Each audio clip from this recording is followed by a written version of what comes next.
What's up, everyone? Welcome to Power Play with CJ Prospect Profiles. Today we're focusing on Phoenix Coyotes prospect just signed out at University of Michigan, Chris Brown. Not that Chris Brown. This one beats up opposing defenseman, not Rihanna, which is a good thing. We don't allow being women on the show, but just a good all-around power forward. Plays a power forwards game. 6'2" and 198 pounds. Big kid, righty shot, can really dominate the game on the left side.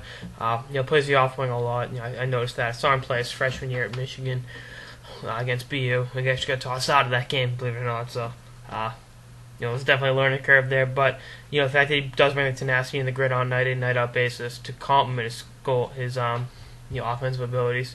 His numbers at Michigan were pretty good. At 28 points as a freshman, 23 points last year, and then 29 points this year. So established a career high in points and penalty minutes too, for that matter. Led the development team in penalty minutes. So he was drafted off in the second round in 2009, 36th overall. Had 38 points in 60 games that year. Wow, look at this. This was a pretty good team. Cam Fowler, Drew Shore, Jeremy Moran, Jerry D'Amigo, Kyle Palmieri, who I think that was the year got tossed off, Zucker, Merrill, Clenny. Wow, it's really a very, very good team. Tenori. He really fit in well with that team. Another great product of the development team. One thing that stands out about him, he's from Flower Mound, Texas. Not exactly a hockey hotbed like Boston or Minneapolis, but we're seeing more and more kids from Texas, Arizona, California getting drafted than ever before, and that's a sign of how much the game's growing. And specifically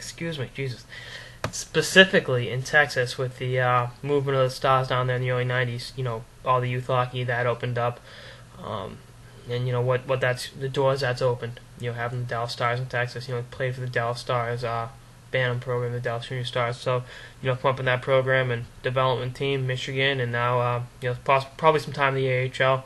I think he's going to report directly to the Portland Pirates, and then challenge for a roster spot next year with the Coyotes.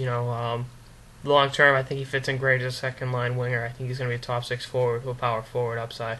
I think he can dictate the tempo of the game with his physicality, and his scoring abilities allow him to play in a top 6 capacity and definitely help your team in a number of different ways. He's a good two-way player, can block shots, take hits, kill penalties, and power forwards don't grow on trees. There was a slew of them taken high in the 2009 draft, like a Zach Cassian, Zach Budish, big guys that can score on a regular basis. I think you look at why he went so high. In addition, not only his own abilities, but that year, Milan Lucic for the Bruins had 17 goals and really brought the physicality night in, night out on the Bruins that I think finished second in the President's Trophy that year. And you could really see where Lucic was a key part of the team's success. So, power forwards are coming back, and will we ever see another Cam Neely? I doubt it, but see what happens. That's it for this episode of the Power Play with CJ. Prospect Profiles. Stay tuned for more episodes throughout the season. Later, guys.